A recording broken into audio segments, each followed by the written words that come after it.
Hello guys, siren movie గురించి ఏం మాట్లాడుతుంటాం guys. అంత ఇంట్రెస్ట్ అయితే ఏం లేదనమాట. ఇక మూవీ విషయానికి వచ్చేస్తే రొటీన్ స్టోరీ, రొటీన్ కంటెంట్ అయితే జరుగుతుంది అనమాట. ఏం లేదు, సింపుల్ గా చెప్పాలంటే రివెంజ్ స్టోరీ అనమాట. ఇక మూవీకి ప్లస్ పాయింట్ ఏంటంటే మూవీ మేకింగ్ అనేది మనకి కొద్దిగా ఇంట్రెస్ట్ గా అనిపిస్తుంది. దానివల్లే మూవీ చూడబుద్ధి అవుతుంది అనమాట. ఇక మూవీ ప్లాట్ ఏంటంటే మన హీరో జేఎం రవి గారు వచ్చేసి అంబులెన్స్ డ్రైవర్ తిలక్ వర్మ అనమాట. తన వైఫ్ వచ్చేసి Anupama deaf and dumb nurse అనమాట.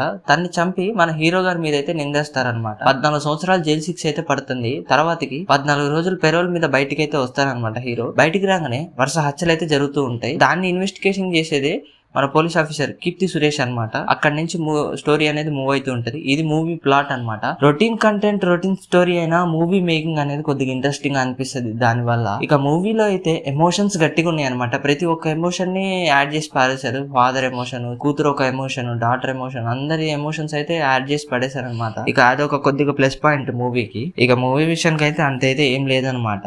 మూవీ మీకు చూస్తున్నప్పుడు ఎలా అనిపించిందో కామెంట్స్ లో చెప్పండి. ఇంకా ఇది ఓటీటీ వచ్చేసి డిజ్నీ ప్లస్ హాట్స్టార్ మరియు అమెజాన్ ప్రైమ్ లో ఉంది గైస్.